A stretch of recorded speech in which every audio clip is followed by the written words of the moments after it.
Hello hi नमस्कार, स्वागत है आप सभी का मैग्नेट ब्रेन्स के आईआईटी जेईई और नीट चैनल पे। जी हां, आज हम बात करेंगे लेक्चर नंबर 4, जहां पे चर्चा होगी मोशन ऑफ सेंटर ऑफ मास की।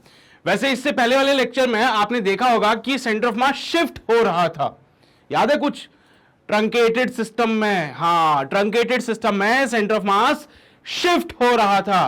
तो आज हम बात करेंगे कि सेंटर ऑफ मास मूव भी करता है क्या।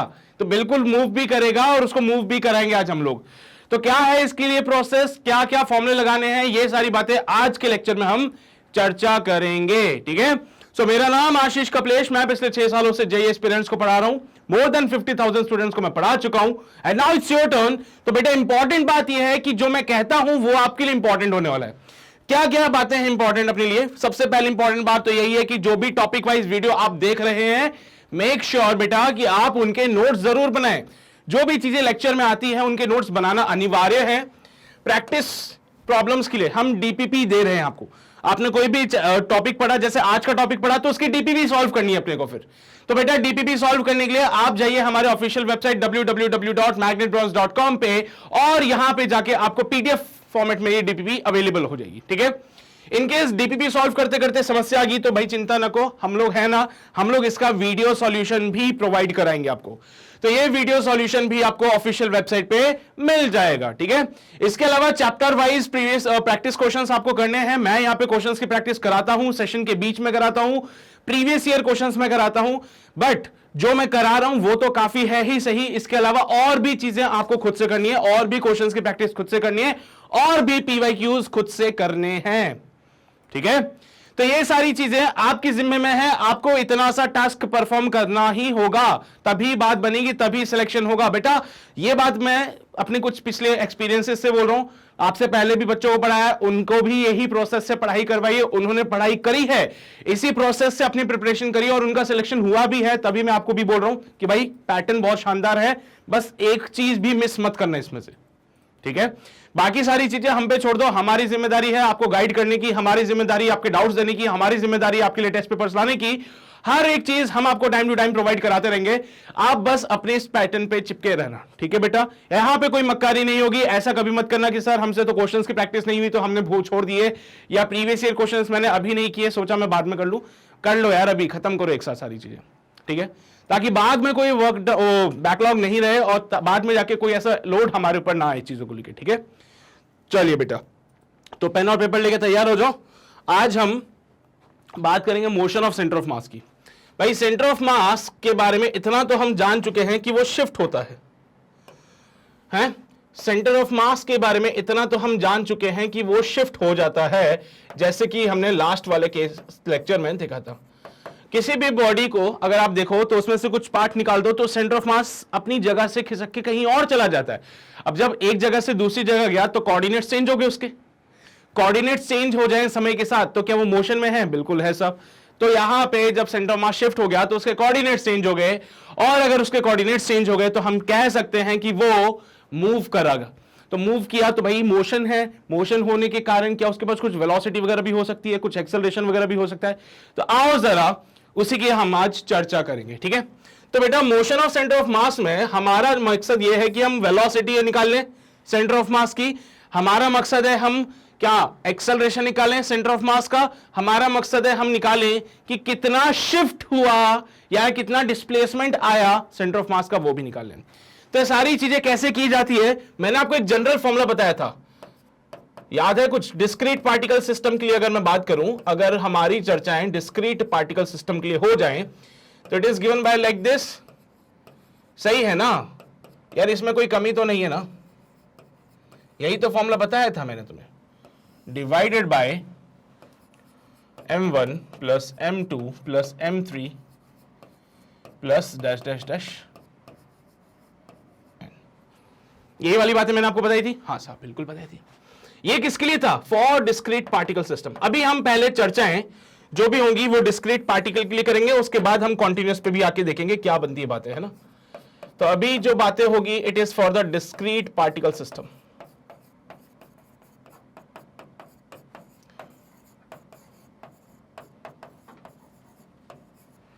It is for the discrete particle system. अच्छा, इस पूरे पार्ट में आप देखो ये क्या है? पोजीशन, RC क्या है? Position of the centre of mass. R1 is the position of the first particle, R2 is the position of the second particle, R3 position of the third particle. और ये सारे वेक्टर्स है. ये सारे क्या है? वेक्टर है. तो अगर मैं चाहूं तो वेक्टर का साइन लगा के आपको चीजों को वेक्टर के फॉर्मेट में भी डिफाइन कर सकता हूं, है कि नहीं? कर सकता हूं मैं? हाँ साहब कर लो, बिल्कुल कोई दिक्कत नहीं है. ये अपॉन में टोटल मास होता है बेटा, ये अपॉन में टोटल मास होता है. अगर मैं आपसे कहूं कि भाई इसको डिफरेंशिएट कर दीजिए विद रेस्पेक्ट टू टाइम, अगर मैं बोलूं कि भाई इसका पूरे का डिफरेंशिएशन कर दीजिए with respect to the time, तो क्या होगा साहब? डिफरेंशिएशन किया drc by d drc by dt. ये I think velocity of centre of mass तो नहीं बनेगा भाई. पोजीशन का डिफरेंशिएशन जब टाइम के साथ किया जाए तो वेलोसिटी बनती है it is equals to m1 बेटा यहां पे dr1 by dt plus m2 dr2 by dt plus dash dash dash mn drn by dt, और डिवाइड में कहानी चल रही थी m1 plus m2 plus m3 and so on up to mn. I hope you are getting my point बेटा. अच्छा, so now from here we get the velocity of centre of mass as m1 v1, vector form लगा लेना यार, plus m2 v2 plus m3 v3 plus dash dash dash mn vn divided by m1 plus m2 plus m3 plus dash dash dash up to mn. ये सारी कहानी vector format में चलती है बेटा. So this is the formula for the velocity of centre of mass, but for the discrete particle, formula for the velocity of center of mass for the discrete particle system. अच्छा, अगर मैं इसी का further differentiation कर दूं with respect to time तो क्या मुझे एक्सेलरेशन मिल जाएगा? बिल्कुल सही कह रहे हो sir. Again differentiate with respect to time. चलो एक काम कर दें, अगले ही पेज पे कर लेते हैं इसको, ठीक है? तो अगर मैं इसका फिर से समय के साथ डिफरेंशिएशन कर दूं तो मुझे क्या मिलेगा? Velocity, sorry acceleration. So now here we see can be written as m1 v1 plus m2 v2 plus m3 v3 dash dash dash dash dash mn vn. अरे समझ रहे हो बात को? क्या चल रही है पिक्चर? सो तो नहीं गए, डिफरेंशिएशन करना था, इसके अलावा तो कुछ और है नहीं कहानी में. अभी तो फिलहाल नहीं है, आगे चल के आएगी बातें भाई. Again differentiate with respect to time, colour बदल लेते हैं, कुछ और रंग से लिख लेते हैं. Again differentiate with respect to time. समय के रेस्पेक्ट में दोबारा से डिफरेंशिएट किया तो हो जाएगा dvc बाई dt. इसको कहते हैं एक्सेलरेशन ऑफ सेंटर ऑफ मास. बेटा कहानी पूरी चल रही है फॉर द डिस्क्रीट पार्टिकल, कहानी चल रही है फॉर द डिस्क्रीट पार्टिकल. तो m1 dv1 by dt plus m2 dv2 by dt plus m3 dv3 by dt, और कहानी में डैश डैश डैश लगा के mn dvn by dt upon में m1 plus m2 plus m3 plus dash dash dash mn. By dv by dt acceleration होता है, तो acceleration of centre of mass can be written as m1 a1 plus m2 a2 plus m3 a3 plus dash dash dash mn an divided by m1 plus m2 plus m3 plus dash dash dash mn. कहानी पूरी vector format में चलेगी, तुम तो समझदार हो, जानते ही होंगे ये वाली बात, है ना? कहानी पूरी वेक्टर फॉर्मेट में चलेगी, तुम तो समझदार हो. समझदार को इशारा काफी होता है और इशारे को समझदार काफी है ना? हाँ, इशारे को समझदार काफी है. चलिए बेटा, इसमें नोट करने वाली बातें यही है सारी। इसके बाद सवाल के सिलसिले पे आएंगे फटाफट से, ठीक है। हाँ, इसमें यही सारी बातें हैं बेटा। तो डिस्क्रीट पार्टिकल के लिए पूरी पिक्चर हमने चलाई थी। डिस्क्रीट पार्टिकल के लिए वेलोसिटी ऑफ सेंटर ऑफ मास निकालना है तो आपके पास इंडिविजुअल वेलोसिटीज होंगी, वो निकालिए। उसके अलावा फिर आप इसको क्या देखो, अब क्योंकि वेलोसिटी एक वेक्टर है ना, तो अगर एक्स एक्सिस की बात करोगे तो एक्स में कंपोनेंट कर देना, वाई की बात करोगे वाई में कंपोनेंट, समझ रहे हो ना, वेक्टर के कंपोनेंट्स करना आते हैं तुम लोगों को। तो ये जो फॉर्मूले मैं बता रहा हूं इसको एक्स एक्सिस के लिए भी लगा सकते हैं, वाई एक्सिस के लिए भी लगा सकते हैं फिर, ठीक है। अगर वेलोसिटी ऐसी मिल जाए जिसके कंपोनेंट्स करने पड़े तो कर दो, एक्स एक्सिस के लिए अलग सॉल्व करो, वाई एक्सिस के लिए अलग सॉल्व करो। चलिए बेटा, जो नोट करने वाली बातें हैं वो ये सारी है, फटाफट से इसको नोट कीजिए ताकि हम आगे बढ़े और अपने आगे वाले पार्ट को देखे चलिए। नोट किया सभी ने? सभी ने नोट किया? यहां पे आओ, लिख लो, ये सारी बातें काम की है। हो गया, सभी ने नोट किया? चलो आ जाओ जल्दी से, यहां पे आओ। अरे छोड़ो इस सबको, हाँ ये है हमारा मेन मुद्दा। क्या मैंने ये बोला था? हाँ सर आपने यही बोला था, बस आपने डायग्राम नहीं बनाया था। तो देखो भाई, डायग्राम से क्या मतलब है ना, डिस्क्रीट पार्टिकल सिस्टम तुम्हें भी पता है कैसा होता है ना बेटा। डिस्क्रीट पार्टिकल सिस्टम तुम भी जानते हो कैसा होता है, बिल्कुल जानते सर, कोई शक वाली बात है ही नहीं इसमें। तो जब हम अच्छे से जानते हैं कि डिस्क्रीट पार्टिकल सिस्टम कैसा दिखता है तो फिर बार बार डायग्राम क्यों बनाए?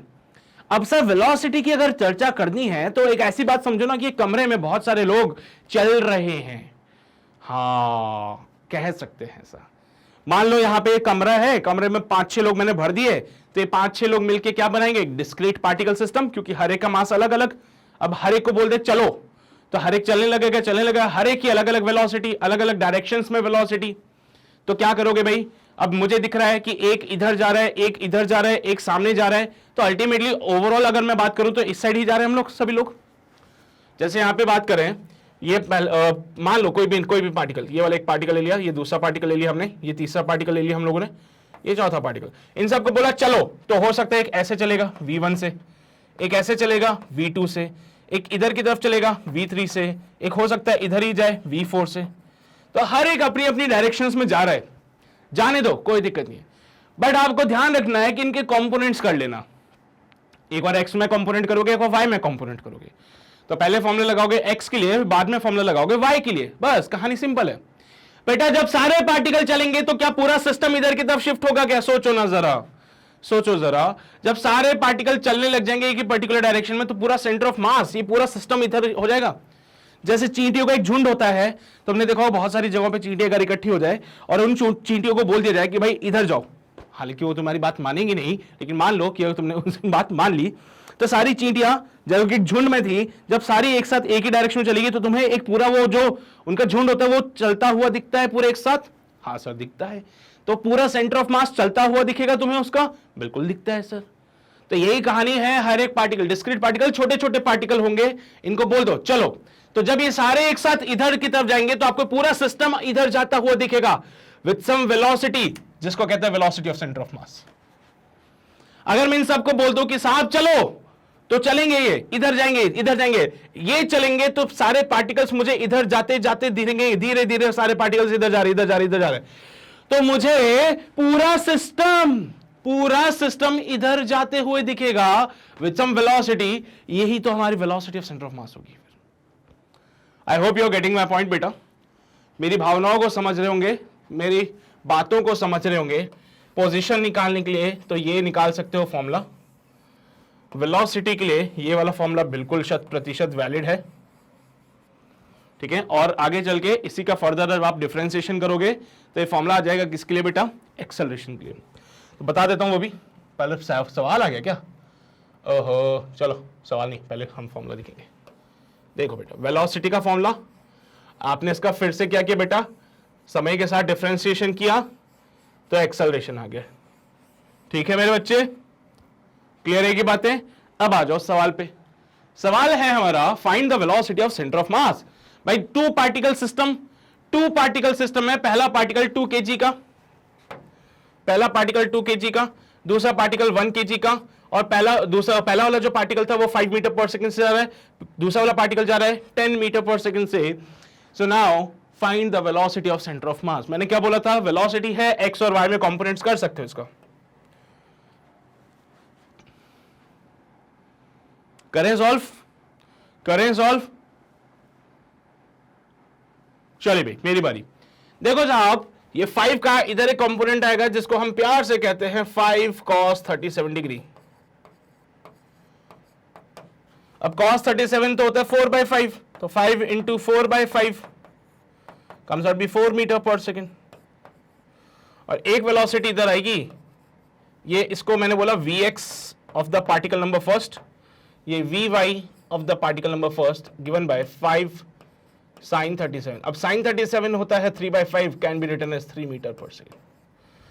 सिमिलरली यहां पे आइए 10 का कंपोनेंट इधर की तरफ एक बनेगा, इसको मैंने बोला Vx of the second particle, it is given bye 10 cos 53 degree. अभी cos 53 कितना होता है, 3/5 होता है, तो जाएगा 6 मीटर पर सेकेंड। कितना हो जाएगा ये, 6 मीटर पर सेकेंड।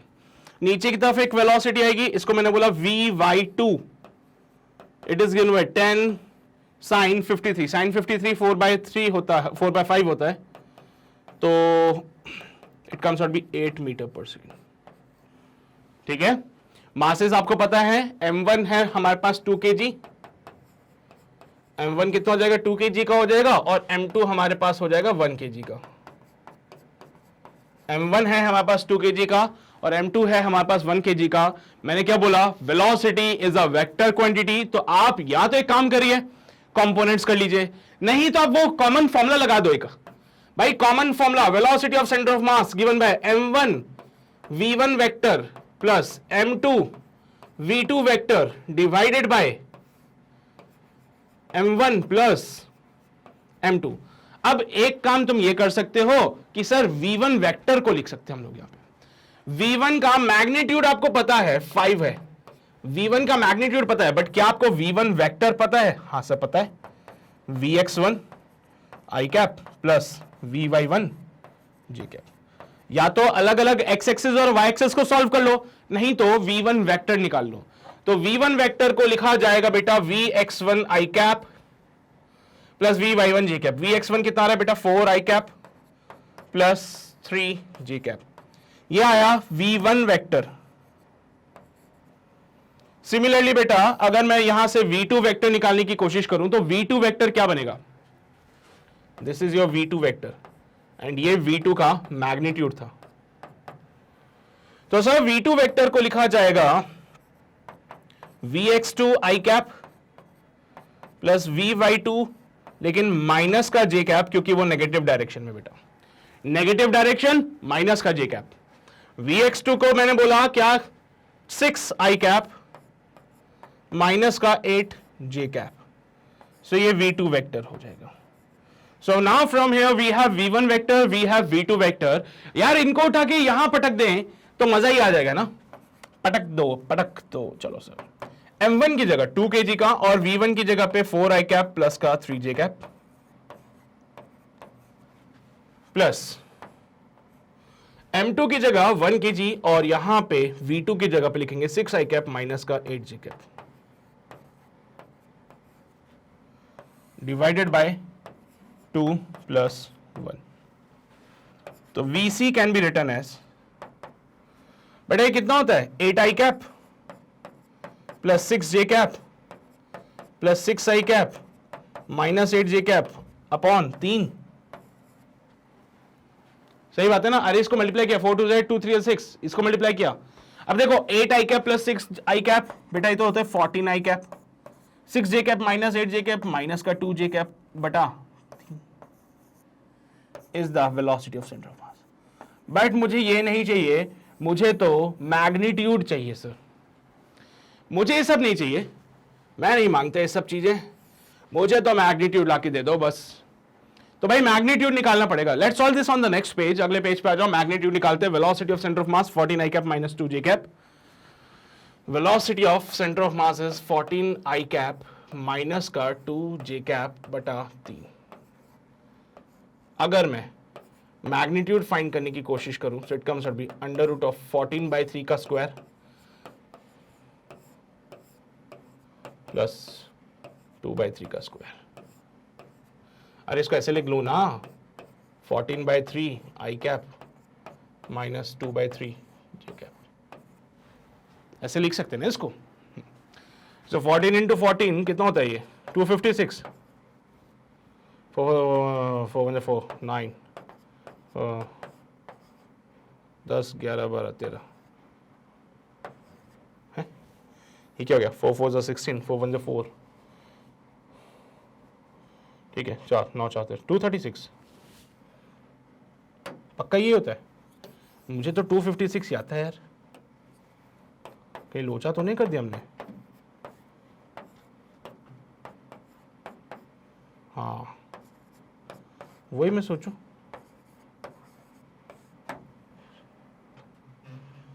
ठीक है, ये 4 और 6 296 आ रहा है।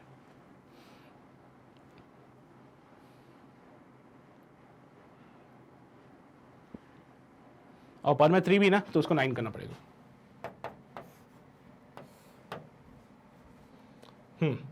सो 296/9 प्लस 4/9, 296 प्लस 4 300/9। अरे 296 प्लस 4 300 हो जाता है।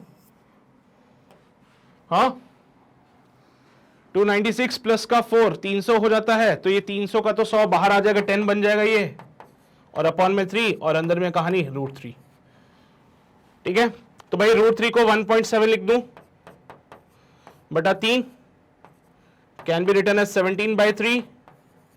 हाँ जी 17/3 कैन बी डिवाइडेड एज ये 17, ये 3 5 ज़ा 15, 2 आ जाएगा, 0 लगाया, यहाँ पे 0 है, 3 6 ज़ा 18, फिर answer should comes out be 5.6 metre प्रति सेकंड। हमने थोड़ी सी मक्कारी करी है, √3 की जगह 1.7 पुट किया है and answer comes out be 5.6। तो 5.6 तो नहीं बट 5.5 करीबी है, तो इस पे टिक लगा सकते हैं। कहानी किस में चल रही है, मीटर पर सेकंड में, तो इसको सही कर लेंगे सभी लोग। It should comes into be metre पर सेकंड। ठीक है, किस में रहेगा ये, मीटर पर सेकंड में, क्योंकि सारी यूनिट उन्होंने क्वेश्चन में मीटर पर सेकंड में दे दी है, तो हम भी कोशिश करेंगे कि सबको मीटर पर सेकंड में ही लिखा जाए। ठीक है, हम कोशिश करेंगे, देखो ये भी मीटर पर सेकंड, ये भी मीटर पर सेकंड, अब सारी चीजें मीटर पर सेकंड में आ गई तो आंसर भी मीटर पर सेकंड में आना चाहिए, क्योंकि सेंटीमीटर का कोई रोल नहीं था यहाँ पे। ठीक है, तो बेटा this is all about this question number first. I hope अभी आपको समझ आ रही है। अच्छा, ये तो मैंने पहला तरीका बताया जिसमें आपने सीधी वेलोसिटी दी। अब तुम चाहो तो एक्स एक्सिस और वाई एक्सिस को अलग अलग सॉल्व भी कर सकते हो, जैसे कि यहां पे मेथड नंबर 2 में क्या बोलेंगे कि भाई अलग अलग सॉल्व कर लें। अब वो तुम्हारी इच्छा श्रद्धा होगी, मैं इस पर कुछ नहीं बोलूंगा। सबसे पहले solving along the X axis, along x axis, तो मैं एक्स एक्सिस के लिए सॉल्व करूंगा, तो इसमें आपको भी पता है Vx1 था कितना 4 और Vx2 कितना था, Vx2 था 6, 4 मीटर पर सेकेंड, और Vx2 था 6 मीटर पर सेकेंड। M1 था 2 kg और M2 था 1 kg। जी बच्चे, क्या मैं यहां पे velocity of centre of mass but along the X axis solve करूं, so it is given by M1 Vx1 plus M2 Vx2 upon M1 plus M2, ऐसा भी कर सकते हैं। क्या किया इसमें हमने, भाई सबसे पहले तो एक्स एक्सिस के लिए सॉल्व कर ली कहानी, सबसे पहले तो कहानी एक्स एक्सिस के लिए सॉल्व करो, फिर ऐसे ही कहानी वाई के लिए सॉल्व करो, तो velocity of centre of mass का एक्स कंपोनेंट मिलेगा, velocity of centre of mass का वाई कंपोनेंट मिलेगा, और फिर आंसर आ जाएगा। तो जल्दी से एक बार देख लेते हैं, M1 की जगह 2 into 4 plus 1 into 6 divide by 3 by 4 to the 8 plus 6/3। क्या मेरे बच्चे 14/3 बन रहा है? हाँ सर। क्या वहां पे भी 14/3 बना था? हाँ सर। अच्छा, एक और बात मुझे बताओ, y किस लिए, तो solving along the y, solving along y, तो Vy1 की बात करें तो वो तो 3 मीटर पर सेकेंड आ रहा था, vy2 की बात करूं तो वो तो 8 मीटर पर सेकंड आ रहा था। तो चलो velocity of centre of mass along the y, दिखाई नहीं दे रहा होगा तुम लोगों को, लो अब देख लो। Velocity of centre of mass along the y is given by m1 v1 vy, है ना, m1 vy1 plus m2 vy2 बटा m1 प्लस m2। भैया m1 की जगह 2, vy1 की जगह 3, m2 की जगह 1 इंटू 8 बाय 2 प्लस 1। अच्छा, एक और चीज जो तुमने गौर नहीं फरमाई कि ये जो है वो माइनस में है क्योंकि नीचे की तरफ जा रहा था ये। हाँ, ये सही बात बोली, ये जो था ये माइनस में था क्योंकि नीचे जा रही थी बात। सो 2 इंटू 3 माइनस का 1 इंटू 8 अपॉन 2 प्लस 1, 6 माइनस का 8 बाई 3 minus का 2 by 3 meter per second is the velocity of y, center of mass along the y-axis. So now the velocity of center of mass, अरे क्या लिखें, 14 by 3 i cap minus 2 by 3 j cap, और भाई magnitude निकालोगे तो फिर से वही तो कहानी आ जाएगी मेरे बच्चे। तो सेकंड मेथड कहता है कि या तो आप x एक्सिस के लिए अलग से सॉल्व कर लो, y एक्सिस के लिए अलग से सॉल्व कर लो, बाद में कंबाइन कर दो, या फिर पहले मेथड के हिसाब से पहले आप वेलोसिटी वेक्टर बना लो और सीधा वेक्टर को ही पुट कर दो यहां पे, तब भी आंसर सेम आएगा। अब वो तुम्हारी इच्छा श्रद्धा कि तुम कहां फॉलो करते हो, इसमें मैं कुछ नहीं बोलूंगा, ये तुम्हारी इच्छा श्रद्धा के अनुसार है। सर इच्छा और श्रद्धा हमारी है, हाँ, क्वेश्चन सॉल्व करने के लिए, सिर्फ क्वेश्चन सॉल्व करने के लिए। चलिए छाप लो जल्दी से, फिर हम आगे बढ़ते हैं।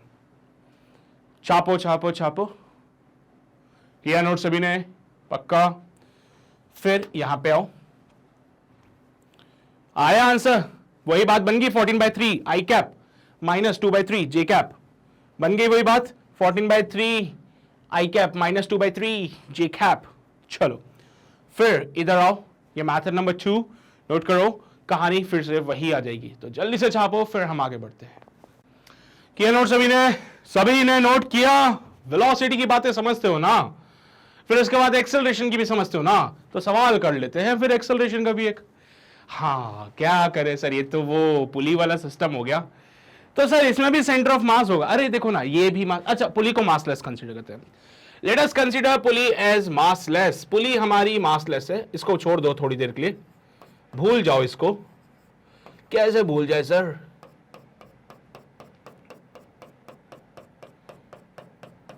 हाँ जी बच्चे, पुली को हमने कंसीडर किया massless. Now the point is कि एक ये वाला मास, एक ये वाला मास। भाई जहां जहां मास होगा क्या ये डिस्क्रीट पार्टिकल की तरह बिहेव करेगा? तो इनका सेंटर ऑफ मास भी होना चाहिए कहीं पे। तो मुझे पोजीशन नहीं चाहिए सेंटर ऑफ मास की, क्योंकि ऑब्वियस सी बात है, मैं भी समझता हूं, तुम भी समझते हो कि ये सिस्टम मूव कर रहा होगा। ये वाला ब्लॉक डेफिनेटली सी बात है ऊपर की तरफ जा रहा होगा विद सम एक्सेलरेशन ऑफ ए,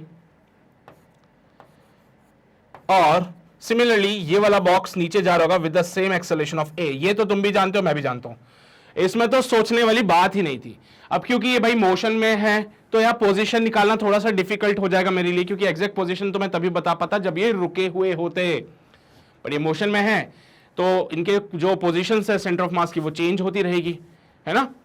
अरे जब इनकी ही पोजीशन चेंज होती रहेगी तो सेंटर ऑफ मास की पोजीशन तो चेंज होती रहेगी। ये मोशन में है, इनकी पोजीशन चेंज हो रही है, सेंटर ऑफ मास की पोजीशन चेंज हो रही है, मतलब इनके पास कुछ वेलोसिटी होगी, इनके पास कुछ एक्सेलरेशन होगा, वो एक्सेलरेशन मुझे फाइंड करना है। तो सेंटर ऑफ मास के पास कुछ एक्सेलरेशन होना चाहिए, तो वो एक्सेलरेशन क्या होगा? कैसे निकाले सर इसको? पहली चीज तो आपको एक्सेलरेशन निकालना पड़ेगा। मुझे एक बात बताओ, अच्छा ट्राई करोगे खुद से? तुम भी ट्राई करो, मैं भी ट्राई करता हूं। Acceleration of centre of mass given bye m1a1 plus m2a2 divided by m1 plus m2। अब किसको मैं m1 बोलूं, किसको मैं m2 बोलूं, ये भी बता दो साहब। मान लो ये हमारा m1 हो जाएगा और ये हमारा m2 हो जाएगा, तो इसका एक्सेलरेशन a1 हो जाएगा, इसका एक्सेलरेशन a2 हो जाएगा। बेटा a1 और a2 में एक रिलेशन देख रहे होंगे कि a1 जो है it is minus of a2। समझ रहे हो बात को बेटा? a1 जो है it is minus of a2, क्योंकि जितना एक्सेलरेशन इसके पास है उतना ही एक्सेलरेशन इसके पास भी है, but in the opposite direction. तो नेगेटिव साइन डायरेक्शन को रिप्रेजेंट करता है।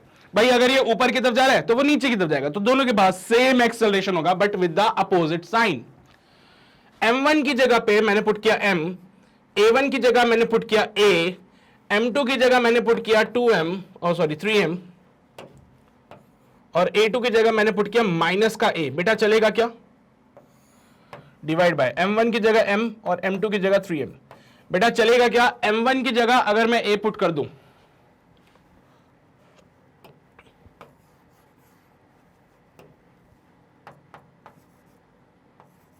सोचने वाली बात है, क्या a1 a के बराबर होगा? हां सर।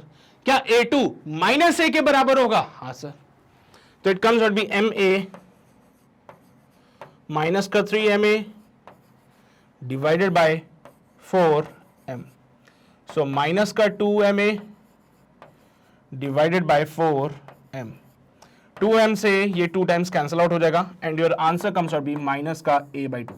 तो बेटा सेंटर ऑफ मास का जो एक्सेलरेशन होगा इट इज योर माइनस का a/2।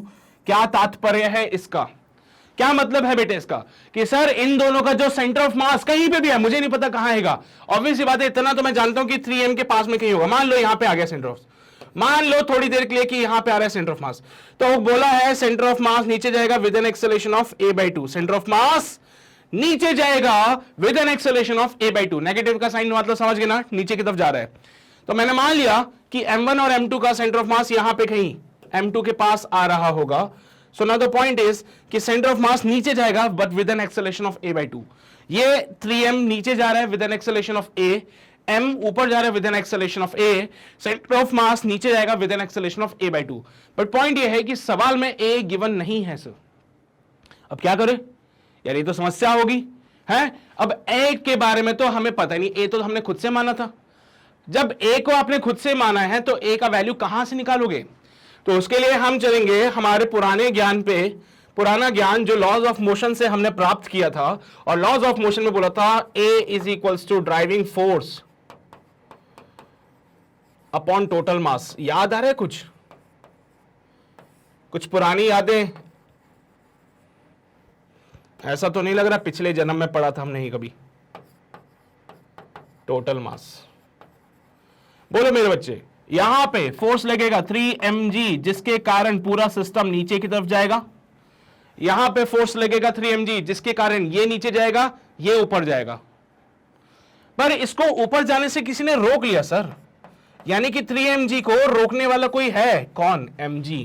तो ड्राइविंग फोर्स में आएगा 3mg माइनस का mg अपॉन में टोटल मास 3m प्लस का m is the value of a। So a बनेगा 2mg divided by 4m। By 2m से 4m मर जाएगा, a का वैल्यू बनेगा g/2। a का वैल्यू क्या बन जाएगा बेटा? g/2। और a का वैल्यू अगर g/2 है तो acceleration of centre of mass is given bye, अगर a का वैल्यू g/2 है तो acceleration of centre of mass given bye minus का g/4। बेटा ये है हमारा सही जवाब।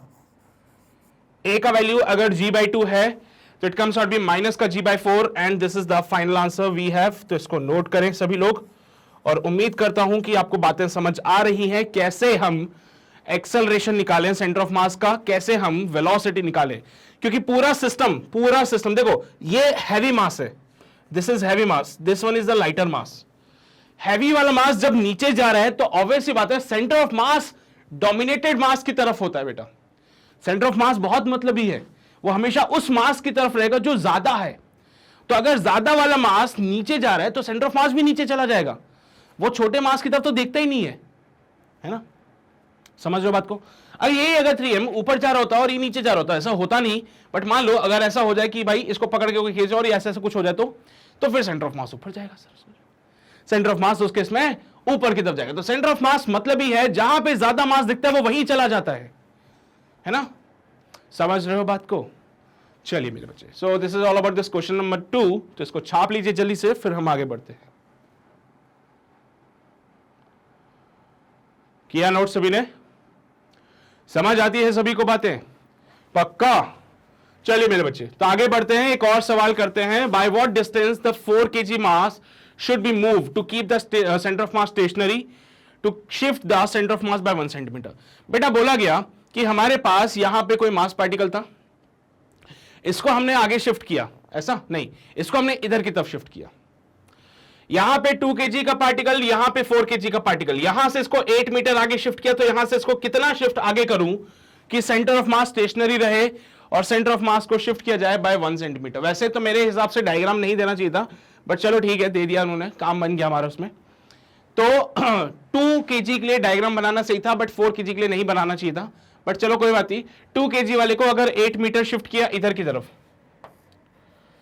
तो 4 kg वाले को कितना शिफ्ट किया जाए अलोंग विद द डायरेक्शन बताना मुझे आप लोग बेटा, अलोंग विद द डायरेक्शन। मैं डायग्राम को भी कंसीडर नहीं कर रहा हूं, मैं सिर्फ आपसे ये पूछना चाहता हूं कि मुझे बताना कि 4 kg वाले को कहां शिफ्ट करूं, क्या मैं उसको इधर की तरफ शिफ्ट करूं या मैं इधर की तरफ शिफ्ट करूं। अब तुम्हारे हिसाब से ये वाला हो जाएगा लेफ्ट, ये हो जाएगा राइट, तो मैं इसको राइट में शिफ्ट करूं या लेफ्ट में शिफ्ट करूं so that centre of mass stationary रहे। सेकेंड चीज, सेंटर ऑफ मास शिफ्ट हो बाय 1 सेंटीमीटर। बेटा इसको कैसे करना है वो तरीका मैं बताता हूं, जरा गौर फरमाना। क्या पूरी कहानी एक्स एक्सिस को कंसीडर डिनोट कर दूं मैं, क्या पूरी कहानी को एक्स एक्सिस पे चला दूं, काम बन जाएगा और तो कुछ नहीं बस। वैसे मैं तुम्हें जनरल फॉर्मूले के हिसाब से ही बताऊंगा। तो बेटा ध्यान से सुनना, तुम्हें पता है position of centre of mass is given by rc. तुम्हें जब पता है the position of the centre of mass given by rc, it is equal to m1 r1 plus m2 r2 divided by m1 plus m2। जरा ध्यान देना बेटा, क्योंकि कहानी चल रही है एक्स एक्सिस पे, तो r की जगह मैं लिख लेता हूं since it is along x axis, since it is along x axis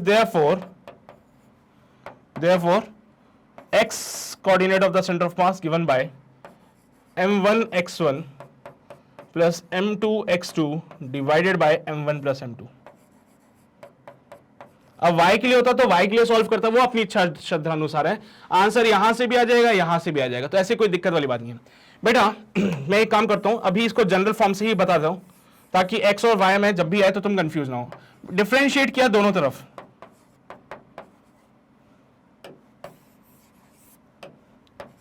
differentiating both side,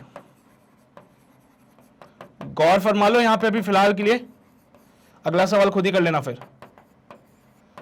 तो दोनों तरफ हमने क्या किया, डिफरेंशिएट किया, दोनों तरफ डिफरेंशिएट करने से ये हो जाएगा d r c should be equals to m1 dr1 plus m2 dr2 divided by m1 plus m2।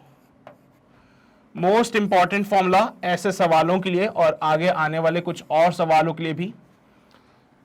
बेटा यहां पे डीआरसी क्या है, पहली बात तो आरसी क्या है, पोजीशन।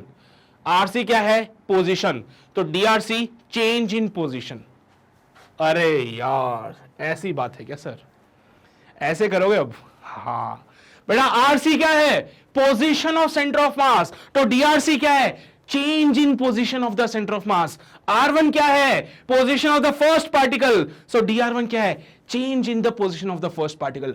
R2 क्या है, position of the second particle, so dr2 will be the change in the position of the second particle. तो बार बार ये जो बोल रहे हैं ना शिफ्ट शिफ्ट शिफ्ट, हाँ बाय व्हाट डिस्टेंस, यानी कि वो चेंज पूछ रहे हैं। तो पहला केस सॉल्व करते हैं बेटा, ये तो हमारे लिए मोस्ट इंपॉर्टेंट बात हो ही गई, सितारा चमका लेना।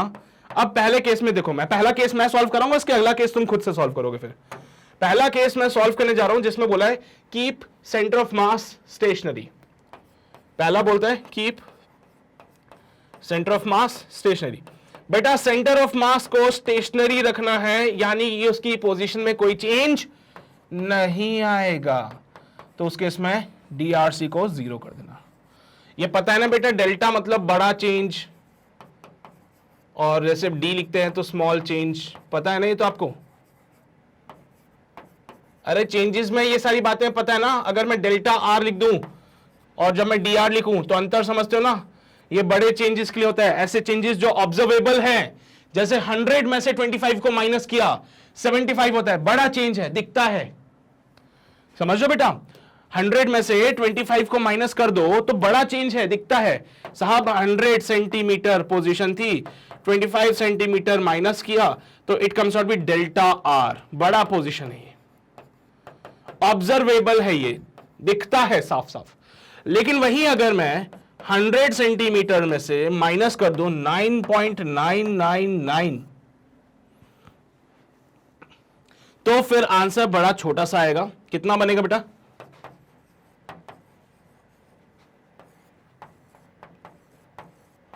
बोलो जरा। यहां पे तो 1 आएगा, ये 0 आएगा, ये 0 आएगा, फिर सर इधर 10 आया था, इधर 10 आया था, यहां पे बन जाएगा कितना? 0। सही है? अरे इसने उधार देता गया ना आगे, तो ये तो 0 हो जाएगा और यहां पे बनेगा 0। सही है? इसने उसको उधार दिया, इसने इसको उधार दिया, इसने इसको उधार दिया, इसने इसको उधार दिया, कहानी चलती जा रही है। तो ये कहानी बनेगी 0 पॉइंट कुछ ऐसी बनेगी, 0.001, 0.001। हाँ, तो जाके कुछ कहानी बन सकती है। ठीक है, और यहां पे 90 आएगा, यहां पे सॉरी। चलो, ठीक है, कैलकुलेशन वाली बातें। 100 में से माइनस करो ना इसको, ये ज्यादा ऑब्जर्वेबल हो जाएगा यार। 99 कर लो चलो इसको, तो फिर बहुत छोटा चेंज हो जाएगा। हाँ, 99 कर लेना तो बहुत छोटा चेंज हो जाएगा। अब 100 में से माइनस करना जा रहे हैं 99.999। बोलो बेटा, 10 में से 9 गया 1, 9 में से 9 गया 0, 9 में से 9 गया 0, 9 में से 9 गया 0, 9 में से 9 गया 0। कितना बनता है? कम सर भी 0.001। तो ये एक छोटा चेंज है बेटा। पहले मुझे वो 10 लग रहा था, मुझे 10 में से माइनस करना चाहिए था। एनीवेज कोई बात नहीं। 100 में से 25 सेंटीमीटर माइनस करके 75 सेंटीमीटर मिलता है, जो कि ऑब्जर्वेबल है। लेकिन वही 100 में से 99.999 माइनस कर दिया जाए तो एक बहुत छोटा सा डिफरेंस आता है, जिसको कि ज्यादा ऑब्जर्व नहीं किया जाता। तो इनको बोलते हैं स्मॉल डिफरेंसेस, या मैं बोलूं तो स्मॉल चेंज। इनको कहते हैं बिग चेंज। तो ये अंतर वैसे तो पता है तुम लोगों को, बट फिर भी चलो, जिसको नहीं पता उनके लिए फायदेमंद है। सेंटर ऑफ मास को स्टेशनरी रखना था, डीआरसी को 0 किया, डीआरसी 0 किया, तो ये पूरी कहानी 0 हो जाएगी बेटा। तो करो इसको, m1 dr1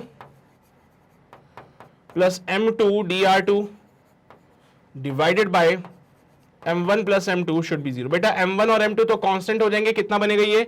2 kg plus 4 kg, 6 kg। ये 6 kg 0 के पास जाके 0 हो जाएगा। तो कहानी बचेगी m1 dr1 plus m2 dr2 should be equals to 0। मेरे बच्चे, m1 की जगह 2 kg पुट किया जाए और dr1 की जगह पे इसको शिफ्ट किया है 8 मीटर। कितना शिफ्ट किया बेटा? 8 मीटर। कितना चेंज आया इसकी पोजीशन में? 8 मीटर। वो भी कौन सी डायरेक्शन में? पॉजिटिव डायरेक्शन में। साहब बात को ध्यान रखना, डायरेक्शन बहुत अनिवार्य है, क्योंकि आप जो चर्चाएं कर रहे हो वो पोजीशन वेक्टर की थी। तो भाई उधर की तरफ चेंज आ रहा है, यानी कि पॉजिटिव डायरेक्शन में। तो इसको मैंने लिखा प्लस का 8 plus 4 kg into dr2 should B 0। 8 2 16 plus का 4 dr2 शुड बी 0। तो यहां से सॉल्व करने पे dr2 की वैल्यू माइनस का 4 मिलेगा बेटा। अब आपको माइनस का 4 मिल रहा है, तो इससे क्या मतलब समझे हम लोग? सर ये माइनस का 4 मिलने का मतलब क्या है कि ये इधर की तरफ शिफ्ट होगा 4 मीटर। ये डायरेक्शन इधर वाली थी पॉजिटिव, इधर वाली थी नेगेटिव। तो बोला गया कि 4 kg वाला नेगेटिव डायरेक्शन में जाएगा कितना? 4 मीटर। ठीक है, 4 kg वाला नेगेटिव डायरेक्शन जाएगा कितना? 4 मीटर। ऐसा करने से क्या हो जाएगा मेरे बच्चे? सर ऐसा करने से ये सेंटर ऑफ मास स्टेशनरी रहेगा। ऐसा करने से क्या होगा? सेंटर ऑफ मास स्टेशनरी रहेगा। वो बेसिक सा फॉर्मूला है। उसके बाद अगर सेंटर ऑफ मास को स्टेशनरी रखना है तो डीआरसी को 0 कर दीजिए। बाकी की कहानी आपको पता है। ठीक है, तो चलिए मेरे बच्चे, इसको आप नोट कर लीजिए। ये ऊपर की सारी बातें मैं मिटा देता हूं ताकि कचरा सा ना दिखे कुछ भी। ठीक है, साइन वगैरह का ध्यान रखना, इनको भी मैं मिटा दूं। ये तो पता है ना तुम्हें, बड़े डिफरेंस और छोटे डिफरेंस, बड़े डिफरेंसेस और छोटे डिफरेंसेस के बारे में जानते हो। हाँ, पहले मैं उसको 10 लिखने की सोच रहा था, तो उसके हिसाब से गलत हो गया था चीजें। फिर चलिए मेरे बच्चे, इसको नोट कीजिए। पहला केस हुआ ये तुम्हारा। अब सेकंड केस में बोल रहा है centre of mass shift by 1 centimetre. तो डीआरसी की जगह 1 सेंटीमीटर पुट कर देंगे। डीआरसी की जगह 1 सेंटीमीटर पुट कर देना बेटा। प्लस का 1 सेंटीमीटर है तो प्लस में ही लगाना उसको। ठीक है, करें ट्राई, करें क्या ट्राई? तो सेकंड वाला केस सेकंड वाला केस क्या बोलता है हमसे? सेकंड वाला केस हमसे कहता है कि shift centre of mass by 1 centimetre, shift centre of mass by 1 centimetre. अच्छा, तो इसमें डीआरसी जो होगा वो तो हो जाएगा 1 सेंटीमीटर का, तो फॉर्मूला लगाया drc should be equals to m1 dr1 plus m2 dr2। समझ रहे हो बात को तुम लोग? क्या चल रहा है कहानी में? डिफरेंशिएट किया बस दोनों तरफ मैंने इसमें। बेटा डीआरसी की जगह 1 पुट कर दीजिए और यहां पे इसका मास हो जाएगा 2 kg का, और इसको शिफ्ट किया गया हमने कितना बोलो तो 8 मीटर। देखो, और वो भी कौन सी? पॉजिटिव डायरेक्शन में। तो प्लस का 8 लिखेंगे यहां पे, प्लस m2 की जगह 4 kg, इसमें देखते हैं कितना शिफ्ट होगा, डिवाइडेड बाय 2 + 4। तो 1 इज इक्वल्स टू 8 2 16 प्लस का 4 dr2 डिवाइडेड बाय, बेटा यहां पे 2 + 4 6 हो जाएगा, तो 6 को उधर मल्टीप्लाई करेंगे तो ये मैंने 6 बन जाएगा। ठीक है, नाउ ये 6 इधर गया तो it comes out be 6 is equals to 16 plus का 4 टाइम्स ऑफ dr2। 16 को उधर भेजिए, माइनस का 10 हो जाएगा इक्वल्स टू 4 dr2। सो यहां से dr2 का जो वैल्यू मिलेगा माइनस का 10/4 यानी कि माइनस का 5/2। कहानी सेंटीमीटर में चलेगी, तो हमने बोला ठीक है साहब। अच्छा, यहां पे एक गलती और हमने कर दी होगी, क्या कि सर ये देखो ये सारी मीटर में चल रही थी पिक्चर तो, और वो सेंटीमीटर में दे रखा था। हाँ, यही तो गलती हो गई हमसे। चलो कोई नहीं, अब इसको सुधार लेते हैं, कोई दिक्कत नहीं बेटा, सुधार लो। अपॉन में 100 लगा देना बस, अपॉन में 100 लगा देना बस, अपॉन में 100 लगा देना बस, तो यहां पे पिक्चर चेंज हो जाएगी सिर्फ। हाँ जी बच्चे, तो 0.06 माइनस का 16 should be equals to 4 times of dr2। ठीक है, अब ये माइनस करना पड़ेगा यार, 16 माइनस का 0.06, 16.00 माइनस 0.06। बेटा यहाँ पे 10 आएगा, 10 में से 4 6 गए 4, ये 9 एज इट इज आ जाएगा, ये 5 आ जाएगा और ये 1 आएगा, तो 15.94 should be equals to 4 times of dr2, वो भी नेगेटिव में, वो भी नेगेटिव में। तो यहां से dr2 को जब हमने सॉल्व किया, it comes out be minus का 15.94 डिवाइड बाय 4। इसको सॉल्व कर लीजिए तो हमें आंसर मिल जाएगा। अब देखो, ऐसा नहीं कि हम इसको सॉल्व ऐसे करेंगे मक्कारी करके, मक्कारी मत करना बेटा, क्योंकि तुम भी जानते हो सेंटर ऑफ मास का शिफ्ट यहाँ पे 1 सेंटीमीटर बोल रहा है, जो कि बहुत नेग्लिजिबल सा शिफ्ट है, लेकिन फिर भी हम मक्कारी नहीं कर सकते। हाँ, अगर ये 1 मीटर होता तो बात मजा ही आ जाए फिर, है ना, लेकिन इतना शिफ्ट होता नहीं है सेंटर ऑफ मास में। तो 1594 डिवाइडेड बाय 4, 4 3 से 12, 5 में से 2 गए 3, ठीक है साहब, ये 9 नीचे उतर के आ जाएगा, और 9 4 जा 36, हाँ सर ठीक है, 4 9 जा 36, ठीक है बहुत बढ़िया। 9 में से 6 गए 3, यहाँ 4 उतर के आ जाएगा, 4 9 8 जा 32, ठीक है, ये 2 डॉट लगा देना, 0 लगाएंगे तो 398.5 सेंटीमीटर। बेटा इसको मीटर में कन्वर्ट करना पड़ेगा हम लोगों को, 398.5 सेंटीमीटर आ रहा है, इसको मीटर्स में कन्वर्ट करना पड़ेगा आप लोगों को। तो सेंटीमीटर को मीटर में कन्वर्ट करते तो क्या 100 से डिवाइड करते हैं इसको? बिल्कुल साहब।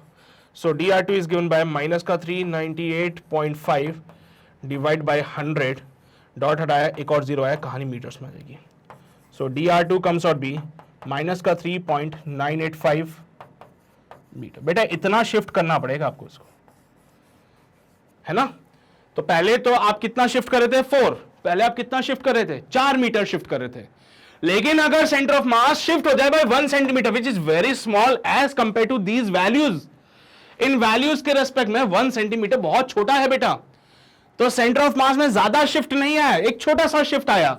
उस छोटे से शिफ्ट के लिए dr2 को मूव कराना पड़ेगा 4 मीटर नहीं सर, 3.985 मीटर, 3.985 मीटर। तो आप देख सकते हो कहीं ज्यादा शिफ्ट नहीं है, है ना, इतना बहुत बड़ी वैल्यू नहीं आ रही है। डिफरेंस कितना आएगा अभी? डिफरेंस अगर देखोगे तो 4.000 माइनस का 3.985, आई थिंक ये कुछ बनेगा 0.015 मीटर का। तो बस इतना सा वेरिएशन आता है जिससे कि centre of mass 1 centimetre shift हो सके। इतना सा वेरिएशन आएगा जिससे कि centre of mass 1 centimetre shift हो जाएगा। पहले आपने कितना मूव कराया था, 4 मीटर मूव कराया था उसको इन द नेगेटिव डायरेक्शन। अब आप कितना मूव करा रहे हो, 3.985 metre in the negative direction, जिससे कि सेंटर ऑफ मास शिफ्ट होगा बाय 1 सेंटीमीटर। हाँ, अगर ये मीटर होता तो बात अलग थी, फिर तो कहानी बदल जाती पूरी, बट ये सेंटीमीटर में बोल दिया तो कोई बात नहीं, ठीक है, हमें तो सब आता है ना। तो बेटा हमारा सेकंड वाला पार्ट भी कंप्लीट हो गया है, छाप लेंगे इसको। ये वाला पार्ट तो आपने नोट किया ही था सभी ने। अरे सो गए क्या? मैं खुद को तो नहीं पढ़ा रहा हूं, कहीं जग रहे हो? लिख लो इसको भी। डन हो गया। चलिए बेटा, तो आगे बढ़ते हैं और एक नई बात सीखते हैं आज।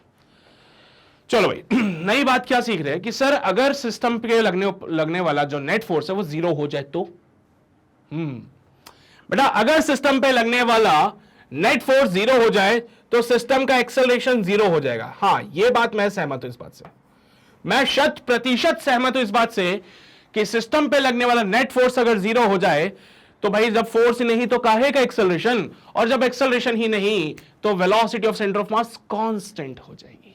क्या बात है सर, अगर एक्सेलरेशन 0 हो गया तो velocity of centre of mass constant हो जाएगा। यहां पे अब रुकना, अब रुक जाओ थोड़ा सा, एक कंडीशन लगाते हैं। वैसे इससे अगला वाला लेक्चर इसी पे बेस्ड है, बट अभी रुको, मैं वो ज्यादा चीजें नहीं बताऊंगा।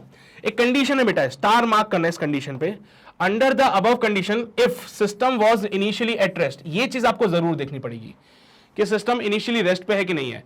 अगर सिस्टम इनिशियली रेस्ट पे है तो बेटा उसका initial velocity of centre of mass 0 हो जाएगा, उसका initial velocity of centre of mass 0 हो जाएगा।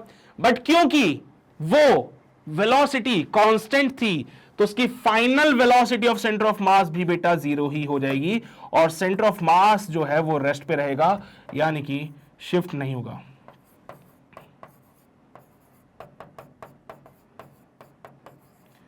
यानी कि वो सेंटर ऑफ मास शिफ्ट नहीं होगा, यानी कि DRC को आज आप 0 दोबारा से कर सकते हो। लेकिन इस बार, अभी तक तो सवाल में बोल रहा था वो बातें, लेकिन अगर आपको ऐसे करना है तो आपको देखना पड़ेगा क्या नेट फोर्स 0 है। नेट फोर्स 0 होने से एक्सेलरेशन 0 होती है, वेलोसिटी कांस्टेंट होती है। इनिशियली अगर सिस्टम रेस्ट पे था तो उसकी इनिशियल वेलोसिटी 0 हो जाएगी, बट क्योंकि वेलोसिटी कांस्टेंट है तो जो इनिशियल वेलोसिटी वही फाइनल वेलोसिटी भी होगी। तो यहां से लिख देना कि initial velocity of centre of mass बराबर होगा final velocity of centre of mass के। Initial velocity of centre of mass बराबर होगा final velocity of centre of mass के। तो इनिशियल वेलोसिटी 0 है तो फाइनल भी 0 हो जाएगा, तो centre of mass will not shift and the DRC will be 0। और इसके आगे का प्रोसेस तो तुम्हें पता ही है कैसे करना है, तो भाई इसको छाप लो जल्दी से, फिर सवाल करा देता हूं ताकि पता चल जाए कि क्या करना है इस समय। किया नोट सभी ने? किया नोट सभी ने? सवाल पे सवाल, सवाल पे सवाल। हाँ भाई, क्वेश्चन कहता है that initially two stable particle X and Y start moving, point to be noted my lord, start कर रहे हैं, मतलब इससे पहले मूव नहीं कर रहे थे। हाँ चलो, शुरुआती दौर में थोड़ी सी मैं मदद करूंगा, बट ठीक है समझो। And they are moving towards each other, they are moving towards each other under the mutual attraction. Mutual attraction जब भी मैं बोलता हूं तो समझ जाओ कि यहां पे उन दोनों का ही आपस में लफड़ा चल रहा है। बेटा यहां पे सुनो, यहां पे एफ नेट कौन सा वाला पर, point to be noted, F net कौन सा वाला, एफ नेट जो है वो एक्सटर्नल फोर्स की बात करूंगा मैं। अगर कोई एक्सटर्नल फोर्स 0 है, अगर कोई एक्सटर्नल फोर्स 0 है तो बातें बोलूंगा।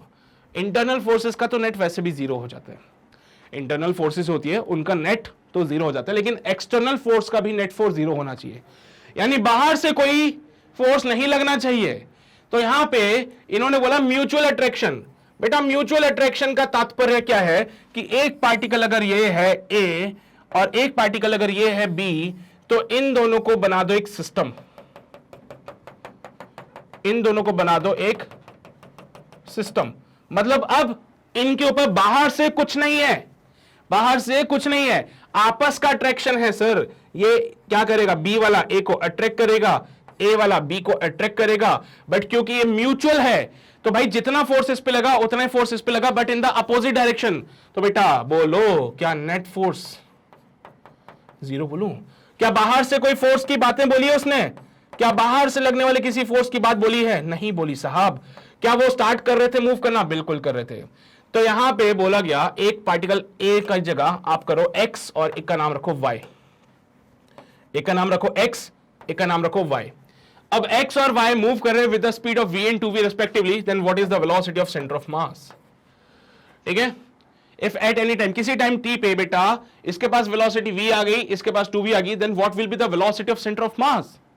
सेंटर ऑफ मास का क्या वेलोसिटी होगा ये आपको बताना है। बता पाओगे?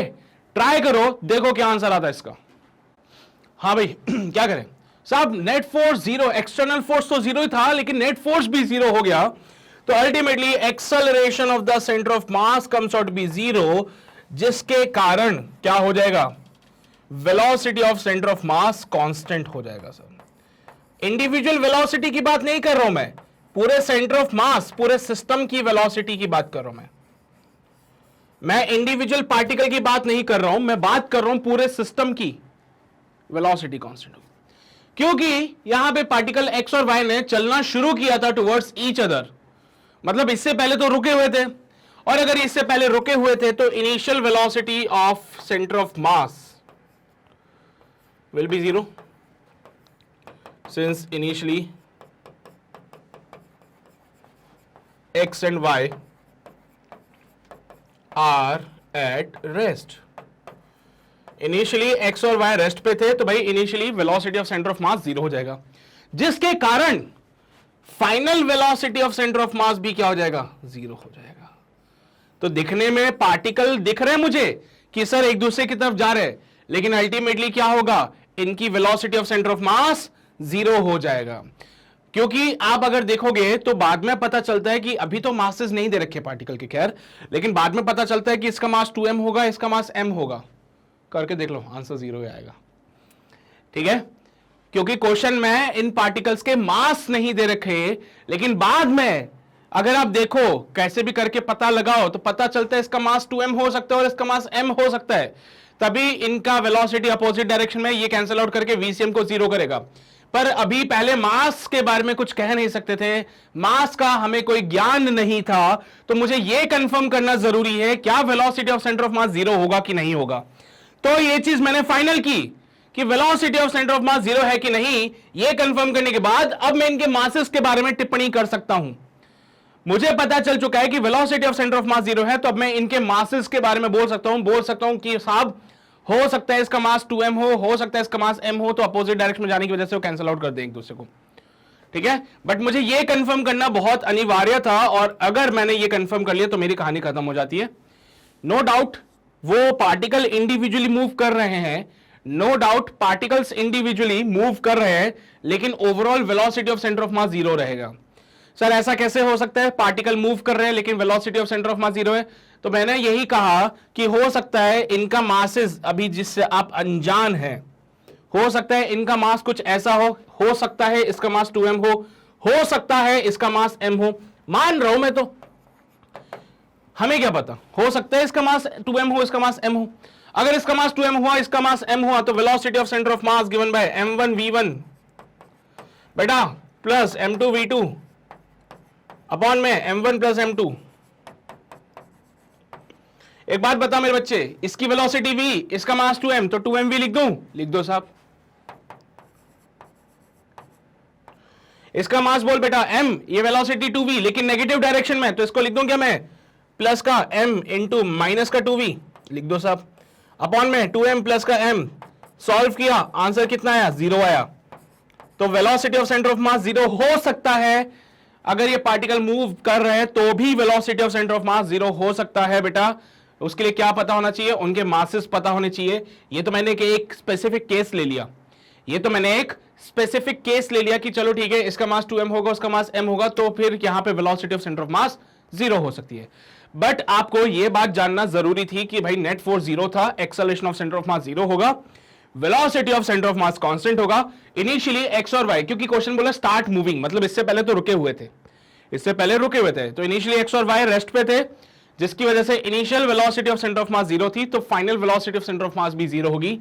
कोई फर्क नहीं पड़ता है कि कितनी कितनी वेलोसिटी से चल रहे हैं, भाई velocity of centre of mass zero है तो जीरो ही रहेगा। आई होप अभी समझ गए होंगे बात को। फिर कुछ लोगों ने सोचा कि सर ऐसा कैसे हो सकता है, जब पार्टिकल मूव कर रहे हैं तो velocity of centre of mass zero कैसे होती है? तो उसका प्रमाण मैंने यहां दिया कि मान लो इसका मास 2m होगा, इसका मास m होगा, तो सॉल्व करके देखा तो पता चला साहब ये तो जीरो आ रहा है, और ऑब्वियस ही बात है होगा भी तो सही। अरे यार दोनों पे बराबर बराबर का फोर्स लग रहा है, दोनों एक दूसरे को खींच रहे हैं, तो एक ही वजह है दोनों की स्पीड अलग होने का, क्या कि उनका मास अलग अलग हो। जिसका मास ज्यादा होगा वो कम स्पीड से आएगा, जिसका मास कम होगा वो ज्यादा स्पीड से जाएगा। गलत बोल दिया क्या मैंने? कुछ गलत तो नहीं बोला ना बेटा? दोनों पे जब बराबर बराबर का फोर्स लग रहा है तो दोनों एक दूसरे की तरफ बराबर स्पीड से जाने चाहिए थे, बट सर मासेस अलग होंगे तो ही ऐसा हो सकता है कि एक की स्पीड कम हो और एक की स्पीड ज्यादा हो। तो जिसका मास ज्यादा उसकी स्पीड कम, जिसका मास कम उसकी स्पीड ज्यादा। सिंपल। चलिए बेटा, सो आई होप ये बात समझते हैं सभी लोग, तो इसको नोट करेंगे जल्दी से, फिर हम आगे बढ़ते हैं अगले सवाल की ओर। नोट किया सभी ने? सभी ने नोट किया? चलिए बेटा, बहुत शानदार, बहुत बेहतरीन। आगे बढ़ते हैं। अगला सवाल बोलता है at t equals to 0 a constant force of 6 newton starts acting on the 3 kg mass. ये 3 kg का मास है, इस पे 6 न्यूटन का फोर्स लगने लगा at t equals to 0। Find the velocity of the centre of mass of these particles at t equals to 5 second. ये तो रेस्ट पे है ही सही, इसका तो कुछ नहीं कर सकते। हाँ, इस पे आपने एक फोर्स लगाया, एक्सटर्नल फोर्स लगाया क्या? हाँ, इस पे आपने एक एक्सटर्नल फोर्स लगाया और t इक्वल्स टू 0 पे आपने फोर्स लगाना शुरू किया, तो t इक्वल्स टू 5 सेकंड्स पे what is the velocity of centre of मास? सोचिए बेटा, दिमाग लगाइए, क्या कर सकते इस क्वेश्चन में?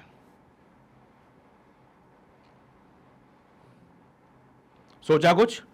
मैं इनके नामकरण कर दूं? हाँ सर, इनका नाम रख दे। क्या नाम रखूं?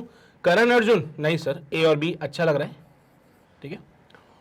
तो चलिए बेटा, हमने इनके नाम दे दिए ए और बी।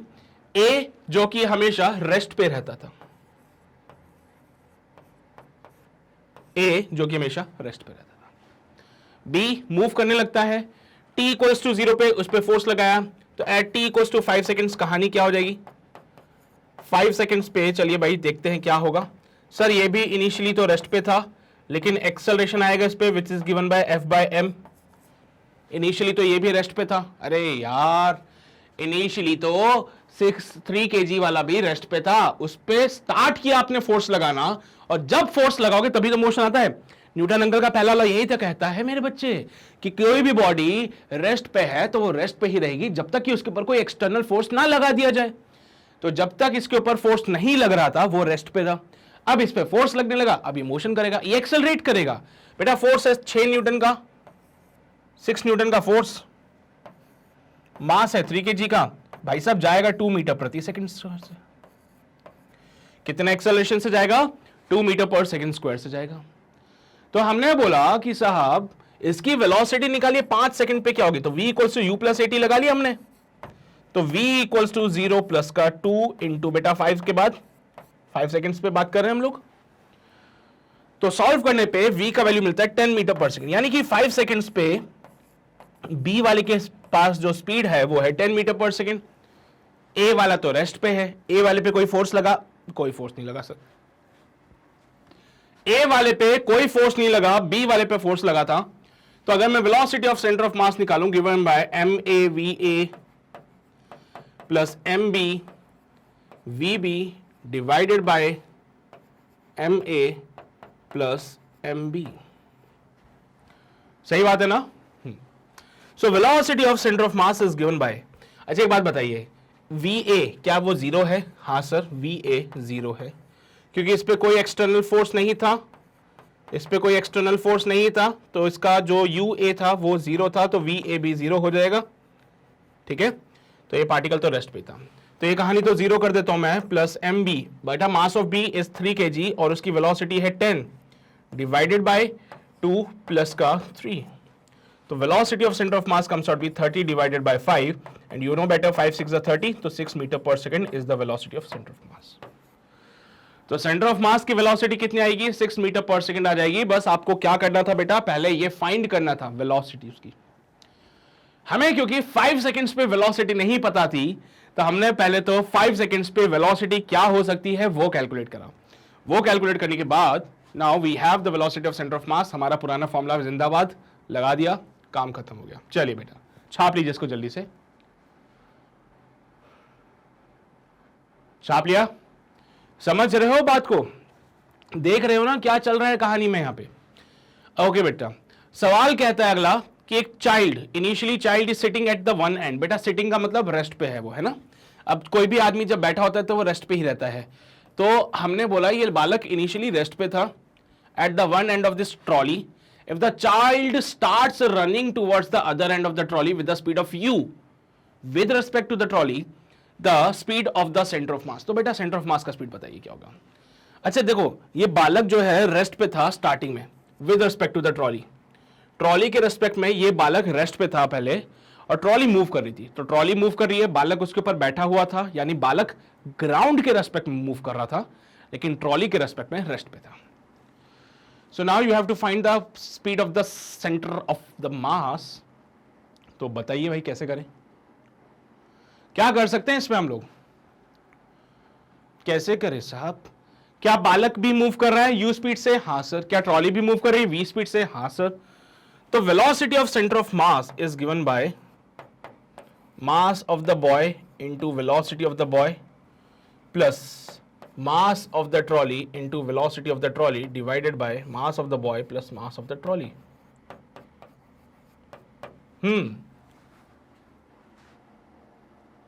क्या ऐसा वाला फॉर्मूला लगाए? सर लगा तो सकते हैं, लेकिन समस्या पता है क्या आ जाएगी कि इनके मासेस तो पता ही नहीं है हम लोगों को। मासेस नहीं पता, फिर क्या करें? वेलोसिटी में कोई रिलेशन तो होना चाहिए भाई हमारे पास। मास के बारे में कुछ जानते ही नहीं है सर हम लोग। तो अगर विद रेस्पेक्ट टू ट्रॉली करूंगा तो यहां पे कहानी बिगड़ जाएगी अपनी। फिर अब क्या करें साहब? क्या करें, क्या करें? सोचो सोचो सोचो।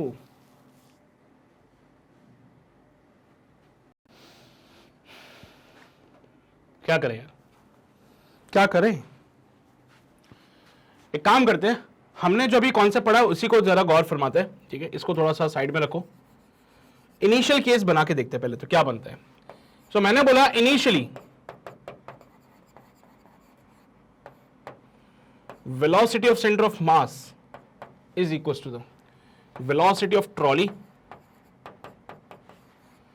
एक बात बताओ मुझे, क्या बालक ट्रॉली के ऊपर बैठा हुआ है? हाँ सर बिल्कुल।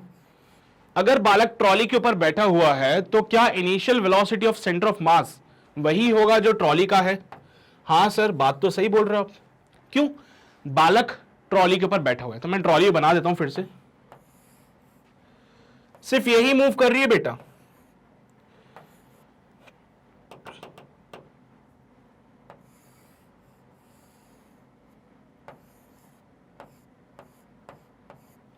सिर्फ ये ट्रॉली मूव कर रही है और बालक सिर्फ बैठा हुआ है बेटा इसमें, ठीक है? तो ट्रॉली मूव कर रही है v वेलोसिटी से, बालक बैठा हुआ है, तो सेंटर ऑफ मास हो सकता है यहां पे कहीं पे आ जाए। सेंटर ऑफ मास हो सकता है यहां पे कहीं पे आए, और सेंटर ऑफ मास भी तो मूव करेगा बेटा। जितनी स्पीड से ट्रॉली जाएगी उतने मास स्पीड से सेंटर ऑफ मास मूव करेगा। ये इनिशियल वाला केस है बेटा। तो initial velocity of the trolley जो है वो जो initial velocity of centre of मास है वो वेलोसिटी ऑफ ट्रॉली यानी कि v के बराबर होगा। फाइनली ये वाला केस आ गया अब अपने पास। फाइनली अब ये बालक उठा और उठ के चलने लगा with respect to the trolley. क्या पूरे सिस्टम पे बाहर से कोई फोर्स है क्या बेटा? क्या कोई आया धक्का मारने के लिए ट्रॉली को? क्या किसी ने सपोर्ट किया गया ट्रॉली के मोशन को? क्या किसी ने बच्चे को बोला क्या धक्का मार के उठा के भगाया क्या उसको? नहीं ना, बाहर से कोई भी फोर्स नहीं है। तो यहां पे एफ नेट एक्सटर्नल जीरो होने के कारण फिर से वही कहानी बेटा, मैं बोलूंगा acceleration of centre of mass zero हो जाएगा और velocity of centre of mass constant हो जाएगा। बेटा अभी इन दोनों को देखो, ये बालक ट्रॉली के ऊपर चल रहा है, नो डाउट, अच्छी बात है, लेकिन क्या इस बालक को कोई धक्का मार के चलवा रहा है? नहीं। क्या ट्रॉली को किसी ने धक्का मारा बाहर से? नहीं, बाहर से किसी का कोई फोर्स नहीं है, इनका आपस में ही है, जो भी लग रहा है फ्रिक्शन फ्रिक्शन जो भी होगा। तो acceleration of centre of mass 0, यानी कि velocity of centre of mass constant. तो मैं कह सकता हूं कि जो initial velocity of centre of मास था वही हमारा final velocity of centre of मास रहेगा। तो बेटा initial velocity of centre of mass v था, तो final velocity of centre of मास भी क्या रहेगा? v ही रहेगा। तो ये है हमारा final answer for this question. I hope आपको बात समझ आ रही होगी। आई थिंक बात समझ आ रही है आप लोगों को। क्या बोले बेटा कि भाई इनिशियली ये बालक था, ये ट्रॉली थी, ट्रॉली का कुछ मास होगा, बालक का कुछ मास होगा। समस्या क्या थी कि हमारे पास मास नहीं है। अब मास नहीं है तो फिर तो यही ऑल्टरनेट बचता अपने पास में, क्योंकि मास होता तो हम अपना फॉर्मूला लगा लेते। तो भाई देखो, ट्रॉली का मास कुछ कैपिटल M होगा, बालक का मास स्मॉल m होगा। बालक यहां पे बैठा हुआ है तो सेंटर ऑफ मास यहां पे कहीं पे होगा, सेंटर ऑफ मास यहां कहीं है, तो ट्रॉली मूव कर रही है v स्पीड से, तो सेंटर ऑफ मास और ये लड़का सभी के सभी क्या करेंगे? v स्पीड से मूव करेंगे। खुद ही सोचो ना, ट्रॉली v स्पीड से मूव कर रही है, ये बालक v स्पीड से मूव कर रहा है, तो सेंटर ऑफ मास कितनी स्पीड से मूव करेगा? ट्रॉली v स्पीड से चल रही है, बालक भी बैठा हुआ है तो वो भी v स्पीड से चल रहा है, तो वेलोसिटी ऑफ सेंटर ऑफ मास भाई कितना होगा? बालक का मास और उनकी वेलोसिटी करके कुछ करोगे तुम लोग? तो सेंटर ऑफ मास भी क्या होगा मेरे बच्चे? सेंटर ऑफ मास भी वो मूव करेगा विद सम वेलोसिटी v। अब क्या हुआ? ये लड़का उठा और उठ के चलने लगा। हमने देखा कि यार किसी ने इसको उठाया नहीं, किसी ने धक्का नहीं मारा इसको, या ट्रॉली को कोई धक्का नहीं मार रहा है, यानी कि बाहर से लगने वाला कोई भी फोर्स नहीं है। और बेटा बाहर से लगने वाला अगर कोई फोर्स नहीं है तो एफ एक्सटर्नल मैंने 0 बोल दिया, जिसके कारण acceleration of the centre of mass 0 हो जाएगा और velocity of centre of mass constant होगा। यानी कि जो इनिशियल वेलोसिटी थी सेंटर ऑफ मास की, फाइनल वेलोसिटी भी वही रहेगी और सेंटर ऑफ मास आज भी v वेलोसिटी से मूव करेगा अपना। ठीक है, समझ रहे हो? छाप लो इसको, छाप लीजिए बेटा। ये u जो था with respect to the trolley था, बट चलो सर हमें इससे भी कोई फर्क नहीं पड़ा इतना ज्यादा, है ना, हमें इससे इतना ज्यादा फर्क नहीं पड़ा। अच्छा वैसे इसको निकाल सकते हो आप लोग, velocity of boy with respect to the trolley is the velocity of boy minus velocity of trolley. तो u is equals to velocity of boy minus का v। तो बेटा यहां से वेलोसिटी ऑफ बॉय को u प्लस v लिखते हैं। आगे आने वाले सवालों में काम आएगा ये बहुत ज्यादा, लेकिन अभी इस सवाल में इसका कोई योगदान नहीं था, तो कोई बात नहीं, लिख लो।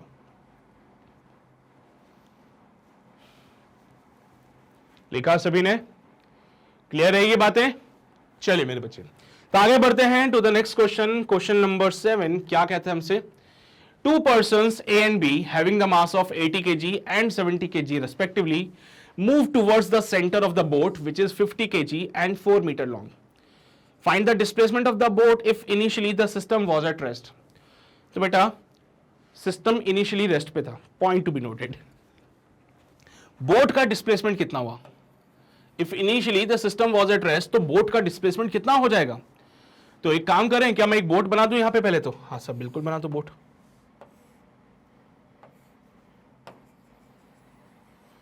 कितने मीटर लॉन्ग? 4 मीटर।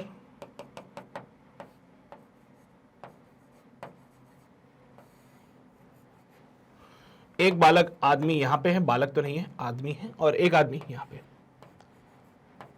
ठीक है, ये हमारा कितना 80 किलो वाला आदमी, ये हमारे पास 70 केजी वाला आदमी, बोट हमारी 50 केजी की, 4 मीटर की है। सेंटर यहां पे आएगा बेटा, ये वाला पार्ट हो जाएगा 2 मीटर का, सिमिलरली ये भी हो जाएगा 2 मीटर का। ये आदमी सेंटर की तरफ आ रहा है, ये आदमी भी सेंटर की तरफ आ रहा है। बेटा क्या हो रहा है? ये आदमी सेंटर की तरफ आ रहा है, ये भी सेंटर की तरफ आ रहा है। तो बताइए बोट कहां जाएगी और कितना डिस्टेंस जाएगी बोट? अरे ये वाला तो किया होगा तुमने भी, एक चीजें एक्सपीरियंस की होगी। कोई बोट है, बोट पे खड़े हो जाओ, चलो, तो बोट थोड़ा पीछे की तरफ खिसक सकती है। अगर तुम इधर जाओगे तो बोट पीछे खिसकेगी, अगर तुम इधर आओगे तो बोट उधर जाती है। अरे जाती है ना, पानी में बोट है और बोट पे तुम चलो, तो बेटा जिस डायरेक्शन में तुम जाते हो उसके अपोजिट डायरेक्शन में बोट जाती है। तो यहां पे भी ऐसे ही होगा, ये 80 केजी वाला, ये 70 केजी वाला, 80 केजी वाला इधर जा रहा है, 70 केजी वाला इधर जा रहा है। तो पता है ये बोट कहां जाएगी? और पहली बात तो कहां जाएगी, दूसरी बात कितना जाएगी, कितना वो शिफ्ट होगी बोट। बेटा मैं इसको कंसीडर करूंगा पॉजिटिव साइड, मैं इसको कंसीडर करूंगा नेगेटिव साइड। साइन कन्वेंशन का ध्यान रखिएगा, ठीक है। और इन्होंने बोला है initially the system was at rest, तो बहुत अच्छी बात बोल दी है। इनिशियली सिस्टम अगर रेस्ट पे था तो आपको चेक करना है क्या कोई एक्सटर्नल फोर्स तो नहीं लग रहा है, और अगर एक्सटर्नल फोर्स लग रहा है तो वो क्या है, नहीं लग रहा, तो बताओ भाई क्या वेलोसिटी होगी फाइनल वाली, उसके हिसाब से डिस्प्लेसमेंट की बात करेंगे फिर।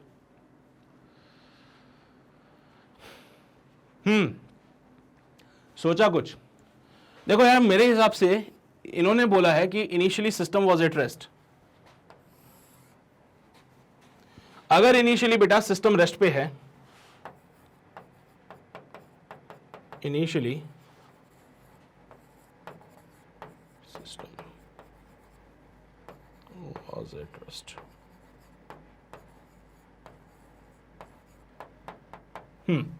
तो UCM यानी initial velocity of centre of mass 0 हो जाएगा। हाँ सर बिल्कुल सही बात है। अगर सिस्टम रेस्ट पे है तो initial velocity of centre of mass 0। बेटा इन पे बाहर से किसी ने कोई फोर्स लगाया, क्या कोई आया जिसने इन अंकल को धक्का मारा आगे की तरफ? नहीं। क्या कोई आया जिसने इसको धक्का मारा? नहीं। क्या कोई आया जिसने बोट को धक्का मारा? नहीं। यानी कि बाहर से कोई भी फोर्स नहीं लग रहा है। सिंस F एक्सटर्नल इज 0, यानी कि acceleration of the center of mass will be 0, यानी कि velocity of center of mass should be constant। अब velocity of center of mass constant होने का तात्पर्य यही होता है कि initial velocity of center of mass बराबर होगा final velocity of center of mass के। इसका तात्पर्य यही है कि initial velocity of center of mass बराबर होगा final velocity of center of mass के, जो कि 0 हो जाएगा अगेन। अब क्या करें? ठीक है, चलिए भाई बहुत शानदार। तो initial velocity of centre of mass बराबर है final velocity of centre of mass के, जो कि 0 आ रहा है। तो बेटा velocity of centre of mass 0 है, तो क्या बोलूं? There is no shift in the centre of mass, there is no shift in centre of mass. तो बेटा यहां पे सेंटर ऑफ मास में कोई शिफ्ट नहीं होगा, और सेंटर ऑफ मास में अगर कोई शिफ्ट नहीं हुआ सो DRC should B 0। DRC should B 0। तो उम्मीद करता हूं बात तो समझ आ गई होगी, क्या करना है क्या नहीं करना क्लियर हो रहा होगा अब तो धीरे धीरे। So since there is no shift in the center of mass, so DRC should be 0, और बेटा DRC 0 हो जाए तो अब मैं अगले पेज पे करूं सारे काम। हाँ सर बिल्कुल। तो RC इज M1R1, ठीक है। मैं नामकरण कर दूं क्या इनके? मैं नामकरण कर दूं क्या? इसको बोलते हैं A, इसको बोलते हैं B, और बोट को बोलता हूं C। चलेगा क्या? नहीं सर, बोट को B बोल दो ना, क्या जा रहा है आपका? चलो ठीक है, बोट को B बोला और इसको C बोला, तो ये आदमी A, ये बोट B और ये C। तो centre of mass can be written as MARA plus MCRC plus MB plus MA plus MC into RC। ये क्या किया सर आपने? है ये समझ नहीं आया कुछ, ये वाली बात समझ नहीं आई कुछ। एक बात बताओ बेटा, बोट मान लो कहीं पे भी शिफ्ट हुई, कहीं पे भी बोट शिफ्ट हुई, मान लो मैंने कह दिया कि हमारी बोट जो है इधर की तरफ शिफ्ट हुई, तो जब ये बोट इधर शिफ्ट होगी तो ये आदमी भी साथ में शिफ्ट होगा और ये आदमी भी साथ में शिफ्ट होगा, बिकॉज ये दोनों आदमी बोट पे है। बेटा ऐसा तो नहीं होगा ना कि बोट इधर शिफ्ट हुई तो आदमी अपनी जगह पे रहेगा, नहीं, बोट के साथ साथ ये आदमी भी शिफ्ट होगा। ये बोट अगर इधर शिफ्ट हुई है तो सी वाला आदमी भी शिफ्ट होगा। इसीलिए जब मैं बोट की शिफ्टिंग की बात कर रहा था तो मैंने तीनों का मास लिया है यहां पे। जब मैं बोट की शिफ्टिंग की बात करूंगा तो मैं तीनों का मास लूंगा, बिकॉज बोट के साथ साथ अकेली बोट शिफ्ट नहीं होती, साथ साथ सभी शिफ्ट होते हैं। तो वो आदमियों का अलग अलग हो गया, लेकिन बोट के साथ जब शिफ्टिंग की बात करोगे तो उसको भी लेना, ठीक है?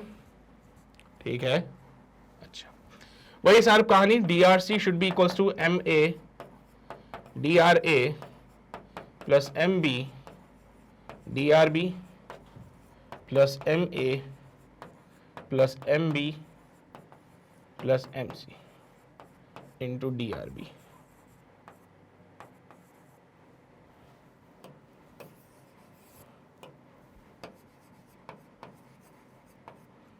डिवाइडेड बाय वही सब कहानी MA plus MB plus MC। Total mass आता है, क्योंकि हमेशा नीचे जो आएगा हमेशा टोटल मास आएगा। उन्होंने बोला कोई शिफ्ट नहीं होगा सेंटर ऑफ मास में, यानी कि ये पार्ट जीरो हो जाएगा। ये पार्ट जीरो होते ही कांस्टेंट वाला पार्ट इधर जाएगा, ये भी जीरो होगा। And the equation can be written as MADRA plus MCDRC plus MA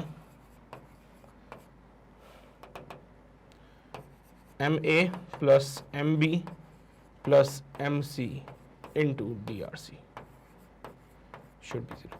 बेटा जिसका जितना जिधर डिस्प्लेसमेंट हुआ है वहां पे डायरेक्शन के साथ लिखना। ए का डिस्प्लेसमेंट कितना है सर, ये रहा ए, कितना चला 2 मीटर, क्योंकि सब कहां जा रहे हैं टुवर्ड्स द सेंटर। कहां जा रहे हैं टुवर्ड्स द सेंटर। ए वाला कहां गया 2 मीटर, इधर इधर बोले तो पॉजिटिव डायरेक्शन, तो ए वाले का डिस्प्लेसमेंट प्लस का 2। सी वाला कहां गया इधर गया सर, किधर नेगेटिव साइड में, कितना 2 मीटर, तो ए और सी का डिस्प्लेसमेंट लिखते हैं। तो मास ऑफ ए 80 kg, ए का डिस्प्लेसमेंट प्लस का 2। अच्छा कहानी सेंटीमीटर्स में है कि मीटर्स में ही है, मीटर में चलने दो सर। सी का मास 70 kg, डिस्प्लेसमेंट हुआ माइनस का 2 प्लस, बेटा बोलो ए का मास 80 प्लस 70 प्लस का 50 इंटू DRC।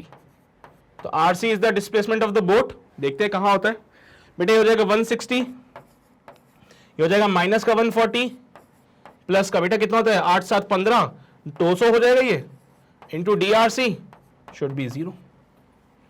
ये कितना हो गया 20 प्लस का 200, DRC शुड बी 0। सॉल्व करेंगे तो सॉल्व करने पे DRC का जो वैल्यू मिलता है कितना मिलता है, DRC का वैल्यू माइनस का 20 अपॉन 200। सो DRC का जो वैल्यू मिलता है इट कम्स टू माइनस का 1/10 माइनस का 0.1 मीटर। क्या तात्पर्य है बेटे इसका, boat will shift 0.1 metre in the negative direction.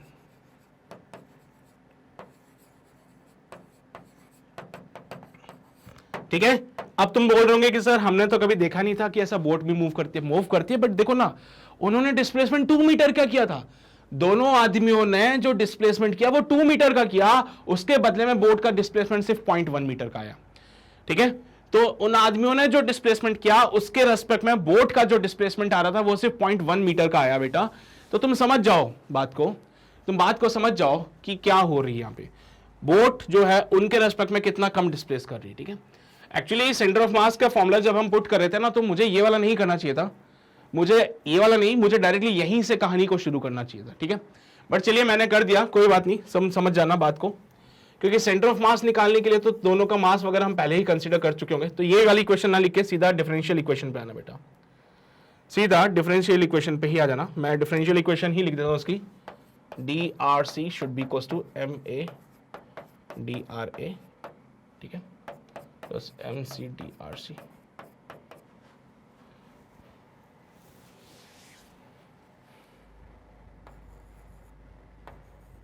ये बोट का डिस्प्लेसमेंट था। ठीक है, ये सारे बोट के डिस्प्लेसमेंट थे बेटा। तो बोट का जो डिस्प्लेसमेंट हुआ वो फाइंड किया हमने। चलिए, plus MA plus MB plus MC into DRC। ठीक है, और यहां पे MA plus MB plus MC।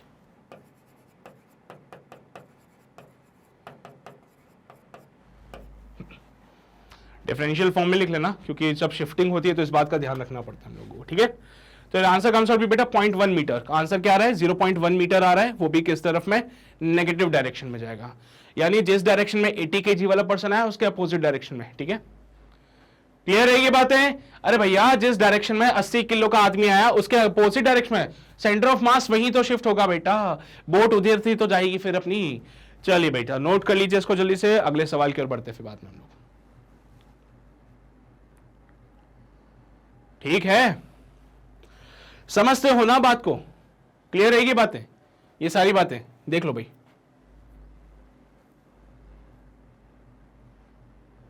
Done, okay. चलिए भाई, तो अगला सवाल, find the velocity of the trolley when the boy starts moving with the velocity of 10 metre पर second with respect to the trolley. बेटा ये लड़का स्टार्ट कर रहा है मूव करना, मतलब इनिशियली लड़का रेस्ट पे था, ट्रॉली भी रेस्ट पे थी, ये लड़का मूव कर रहा है 10 मीटर पर सेकंड से with respect to the trolley, trolley के रिस्पेक्ट में 10 मीटर पर सेकंड से जा रहा है। So what is the velocity of the trolley, बताइए जरा क्या आंसर होगा इसका।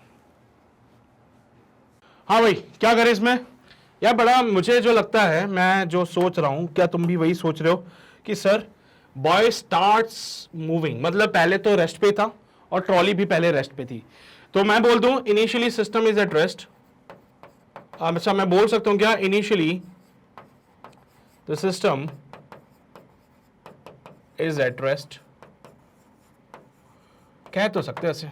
और बेटा इनिशियली सिस्टम अगर रेस्ट पे होगा तो initial velocity of centre of mass तो जीरो हो जाएगा। हाँ बिल्कुल सही बात है। क्या कोई एक्सटर्नल फोर्स, नहीं सर कोई एक्सटर्नल फोर्स नहीं, तो मैं क्या बोलूं, सेंटर ऑफ मास का एक्सेलरेशन जीरो, हाँ सर कह लो, तो क्या बोलूं, velocity of centre of mass will be constant, बोल दो सर। यानी कि जो initial velocity of centre of mass वही final velocity of centre of mass, तो सेंटर ऑफ मास की वेलोसिटी तो जीरो आने वाली है, पर क्या मुझे सेंटर ऑफ मास की वेलोसिटी चाहिए, नहीं, तो मुझे चाहिए ट्रॉली की वेलोसिटी। तो आप लगाएंगे सेंटर ऑफ मास की वेलोसिटी का फॉर्मूला, तो velocity of centre of mass given by mass of the boy into velocity of the boy plus mass of the trolley into velocity of the trolley divided by mass of the boy plus mass of the trolley. मेरे बच्चे इसको मैंने बोल दिया B boy, इसको बोल दिया trolley T. सवाल में बोला है बालक का मास 40 किलो का है, ट्रॉली का मास 60 केजी का है, velocity of centre of mass zero हो जाएगा बेटा, सेंटर ऑफ मास की वेलोसिटी जीरो हो जाएगी, तो zero should be equal to, भाई बॉय का मास कितना 40 केजी का into velocity of boy, trolley का मास 60 केजी का into velocity of trolley divide by 40 plus 60। अब जरा गौर फरमाना बेटा, बड़ी इंपॉर्टेंट बात बोलने जा रहा हूं, क्या velocity of boy 10 metre per second है, बोलो क्या velocity of boy 10 metre per second होगा, है ना, नहीं होगा भाई, क्यों नहीं होगा सर, क्योंकि उन्होंने बोला है velocity is 10 metre per second with respect to the trolley, तो velocity of the boy with respect to the trolley is your 10 metre per second, तो velocity of boy minus velocity of trolley is your 10, so velocity of boy comes out to be 10 plus velocity of trolley। ये put करना बेटा आपको, ये put करना, velocity of boy की जगह क्या पुट करोगे, 10 plus velocity of trolley. Question में क्या बोला था कि बॉय मूव कर रहा है with the speed of 10 metre पर second but with respect to the trolley, trolley के रिस्पेक्ट में 10 मीटर पर सेकंड, तो हमने बोला VB equal to 10 plus VT कर दीजिए, तो ये रहा फॉर्मूला, इसमें वीबी की जगह क्या करेंगे 10 प्लस वीटी कर देंगे, वीटी हमें फाइंड करना था, आओ जरा देखते अगले पेज पे, तो यहां पे 0 इक्वल टू 40 वीबी प्लस का 60 वीटी डिवाइड बाय 100, ये 100 तो उधर चला जाएगा, 40 वीबी की जगह पे क्या लिखूं मैं, वीबी की जगह पे क्या लिखूं 10 plus VT, 10 plus VT plus का 60 VT शुड बी 0, 400 प्लस का 40 VT प्लस का 60 VT शुड बी 0, 400 प्लस का 100 VT शुड बी 0, 400 उधर जाएगा तो 100 VT should be equal to minus का 400, तो VT should be equal to minus का कितना हो जाएगा बेटा 4।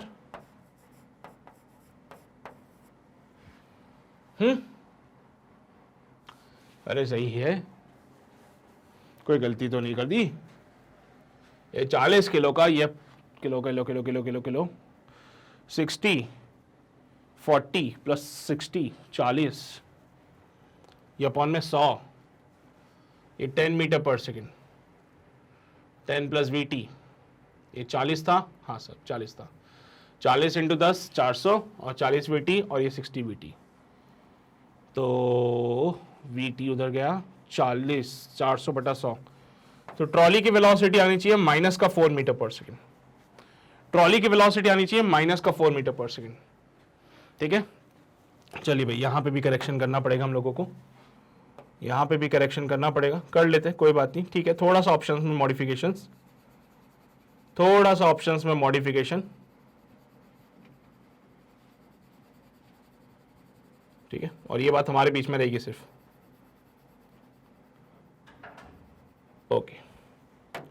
यूनिट भी लगा दूं साथ में, मीटर पर सेकंड वाली।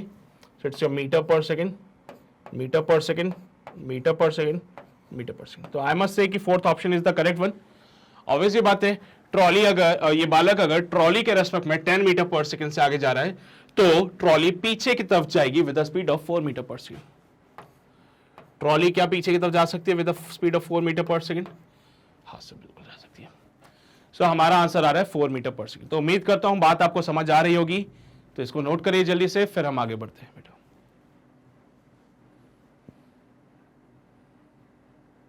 कर लिया नोट सभी ने नोट किया? चलिए भाई, बहुत शानदार, बहुत ही बेहतरीन। यहां पे आइए, फाइनल आंसर हमारे पास माइनस का 4 मीटर पर सेकंड हो रहा है। और माइनस का 4 डिनोट करता है, नेगेटिव साइन डिनोट करता है कि वो अपोजिट डायरेक्शन में जाएगा। नेगेटिव साइन क्या डिनोट करता है कि वो अपोजिट डायरेक्शन में जाएगा। ठीक है, हो गया। चलिए भाई साहब, तो यहां पे समाप्त करते हैं हमारे आज के इस सेशन को, जहां पे हमने चर्चा करी मोशन ऑफ सेंटर ऑफ मास की। और अगला लेक्चर जो होगा वो अब मोमेंटम कंजर्वेशन पे आएगा बेटा। मोमेंटम के बारे में तो आपने जाना ही है कि मोमेंटम होता क्या है, बट मोमेंटम कंजर्वेशन भी उसके बारे में पढ़ेंगे, और उस मोमेंटम कंजर्वेशन में क्या क्या चीजें हमारे पास आती है उनके बारे में देखेंगे। ठीक है, तो अगला लेक्चर इंपॉर्टेंट होगा, मिस मत करिएगा। बाकी आज के लेक्चर में कोई समस्या हो, कोई परेशानी हो, तो वीडियो दोबारा देख सकते हो। हमारे ऑफिशियल वेबसाइट पे जाइए www.magnetbrains.com। वहां पे आपको IIT JEE में जाना है, मेरे लेक्चर्स मिल जाएंगे वहां पे। अभी तक जितना भी पढ़ा है सारे लेक्चर्स प्रॉपर सीक्वेंस में along with the DPPs available है। और ये वीडियो देखने के लिए जो मैं वेबसाइट पे बुलाता हूं, इसलिए बुलाता हूं क्योंकि वहां पे चीजें अरेंज करके रखी है, तो आपका टाइम बचेगा। ना कि इसलिए बुलाता हूं कि वहां के सब्सक्रिप्शन लेना पड़ेगा, कूपन कोड लगाना नहीं है भाई, ना कोई सब्सक्रिप्शन लेना है, ना ही कोई कूपन कोड लगाना है। हमारी तरफ से वो सारी वीडियोस आपको बिल्कुल फ्री में अवेलेबल होगी।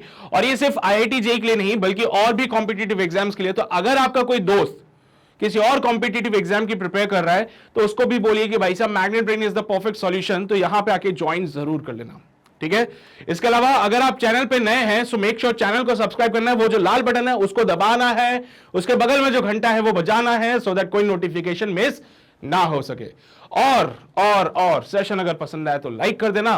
बाकी मिलते हैं अगले सेशन में, तब तक अपना ध्यान रखिए, पढ़ाई करते रहिए। All the very best.